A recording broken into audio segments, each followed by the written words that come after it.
Hi, welcome to Model Marvels. We've been away for a while because we've been busy 3D printing stuff. Here's the first one. It's the Puddle Jumper from Stargate.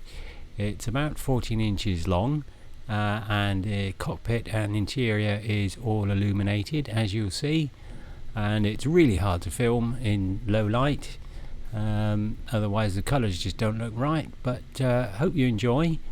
There's a link to the files down in the description. Don't forget to support us on Patreon. Give us a thumbs up, it really helps.